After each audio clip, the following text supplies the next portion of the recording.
എന്നോട് പല ആളുകളും ചോദിച്ചിട്ടുണ്ട്, എന്തിനാണ് നിങ്ങൾ മലബാർ കേന്ദ്രീകരിച്ച് സിവിൽ സർവീസ് അക്കാഡമി ആരംഭിക്കുന്നതെന്ന്. നിങ്ങളുടെ ബിസിനസ്സിന് കുറച്ചുകൂടി നല്ലത് തിരുവനന്തപുരം അല്ലേ എന്ന് സ്നേഹബുദ്ധിയാൽ ഓർമ്മിപ്പിച്ചവരുണ്ട്. ആലോചിച്ചാൽ അവർ പറഞ്ഞതിൽ ഒരു വസ്തുതയുണ്ട്. കാരണം സിവിൽ സർവീസ് അക്കാഡമി എന്നുള്ളത് ഇന്ത്യയിൽ 5000 കോടി രൂപ വിറ്റുവരുവാനുള്ള നല്ല ഒന്നാം തരം ബിസിനസ്സാണ്. തിരുവനന്തപുരം പോലൊരു സ്ഥലത്ത് നിങ്ങളൊരു സ്കോളർഷിപ്പ് പരീക്ഷ നടത്തിയാൽ ഒരു മോഡ്യൂൾ എല്ലാവർക്കും സൗജന്യമായി കൊടുത്താൽ പോലും നമ്മുടെ സ്ഥാപനത്തിൽ ആളില്ല എങ്കിൽ പോലും അടുത്തുള്ള സ്ഥാപനത്തിൽ കുട്ടികൾ പരീക്ഷ എഴുതാൻ തയ്യാറാകും. എന്നാൽ എൻ്റെ മനസ്സിലെ ചിന്ത മറ്റൊന്നായിരുന്നു. ഞാനൊരു കാസർഗോഡുകാരനാണ്. എൻ്റെ നാടുകൂടി ഉൾപ്പെടുന്ന മലബാറിൻ്റെ വിദ്യാഭ്യാസ രംഗം എന്താണെന്ന് ഒരു വിദ്യാർത്ഥി ആയിരിക്കുമ്പോൾ തന്നെ എനിക്ക് നല്ല ബോധ്യമുണ്ടായിരുന്നു. ഞങ്ങളുടെ നാട്ടിലെ മാതാപിതാക്കൾക്ക് തിരുവിതാംകൂറിലെ മാതാപിതാക്കളെ അപേക്ഷിച്ച് നല്ല വിദ്യാഭ്യാസം ഉള്ളവരായിരുന്നില്ല. പല കുട്ടികളും 60 കിലോമീറ്ററിലധികം യാത്ര ചെയ്താണ് കോളേജിൽ പഠിക്കുമ്പോഴുണ്ടായത്.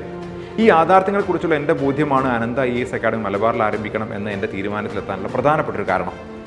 തിരുവനന്തപുരത്ത് പോയി പഠിക്കുന്നതുകൊണ്ട് എന്തെങ്കിലും പ്രത്യേകം ഗുണമുണ്ടോ എന്നായിരുന്നു പിന്നീട് ഞാൻ അന്വേഷിച്ചത്. ഒരിടത്ത് തന്നെ ക്ലാസ്സും റീഡിംഗ് റൂമും ലഭിക്കുമെന്നതായിരുന്നു കുട്ടികളിൽ നിന്ന് കേട്ട ആദ്യ മറുപടി. അത് മലബാറിലും ഒരുക്കാവുന്നതേ ഉള്ളൂ എന്ന് എനിക്ക് തോന്നുകയുണ്ടായി. സിവിൽ സർവീസ് കുട്ടികളുടെ ഒരു കൂട്ടമുണ്ട് എന്നതാണ് മറ്റൊരു മെച്ചമായി പറഞ്ഞത്. തിരുവനന്തപുരത്ത് പഠിക്കുന്നതിൽ നല്ല ശതമാനം കുട്ടികളും മലബാറിൽ നിന്നുള്ളവരാണ്. അപ്പോൾ മലബാറുകാരുണ്ടാക്കുന്ന കൂട്ടം കൂടിയാണ് തിരുവനന്തപുരത്ത് എന്ന് എനിക്ക് മനസ്സിലായി. ഡൽഹിയിൽ അതിലും വലിയ കൂട്ടമില്ല എന്ന് ഞാൻ ചോദിച്ചു. തിരുവനന്തപുരത്ത് ഡൽഹി മോഡൽ കോച്ചിങ് ഉണ്ടെന്നായിരുന്നു ചിലരുടെ മറ്റു മറുപടികൾ.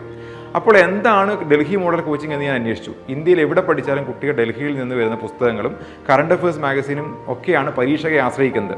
അതായത് മികച്ച നിലവാരത്തിലുള്ള കണ്ടന്റും ക്ലാസും പഠിക്കാനുള്ള എല്ലാ സൗകര്യങ്ങളും ഒരു കുടക്കീഴിലായാൽ മലബാറിനും പരിമിതികളെ മറികടക്കാൻ കഴിയും എന്നെനിക്ക് ബോധ്യമായി. അങ്ങനെയാണ് കേരളത്തിലെ ഏറ്റവും വലിയ സിവിൽ സർവീസ് ക്യാമ്പസിൽ ശീതീകരിച്ച റീഡിംഗ് റൂമും ലൈബ്രറി, ഭക്ഷണം, താമസം എല്ലാം ഉൾപ്പെടെയുള്ള അനന്ത IAS അക്കാഡമി ആരംഭിക്കുന്നത്. എൻ്റെ നാട്ടിലെ കാഞ്ഞങ്ങാടും കേരളത്തിലെ എല്ലാ സ്ഥലങ്ങളിൽ നിന്ന് ആളുകൾക്ക് വരാൻ എളുപ്പപ്രദമായിട്ടുള്ള തൃശ്ശൂരും സിവിൽ സർവീസ് അക്കാഡമി ആരംഭിച്ചു. ഡൽഹി മോഡലിൻ്റെ ഏറ്റവും വലിയ പ്രത്യേകത പരീക്ഷ എഴുതി പരിചയമുള്ള അധ്യാപകരാണ് ക്ലാസ്സുകൾ നയിക്കുന്നതാണ്. അതുകൊണ്ട് തന്നെ മലബാറിലൊരു സിവിൽ സർവീസ് അക്കാഡമി തുടങ്ങുന്നു എങ്കിൽ അവിടെ പഠിപ്പിക്കുന്ന ഒരാൾ പോലും പരീക്ഷയായി ബന്ധമില്ലാത്ത ആളാകരുത് എന്നെനിക്ക് നിർബന്ധമുണ്ടായിരുന്നു.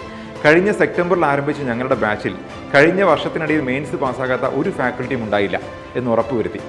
24 മണിക്കൂറും പ്രവർത്തിക്കുന്ന റീഡിംഗ് റൂം സജ്ജമാക്കി. കുട്ടികൾക്ക് കുറഞ്ഞ ചെലവിൽ താമസവും ഭക്ഷണവും അതേ ക്യാമ്പസിൽ ഒരുക്കി. ഇനി മലബാറിലെ എൻ്റെ നാട്ടുകാരോടും പ്രിയപ്പെട്ടവരോടും അഭിമാനത്തോടെ പറയാൻ നമ്മുടെ നാട്ടിലൊരു സിവിൽ സർവീസ് അക്കാഡമി ഉണ്ട്.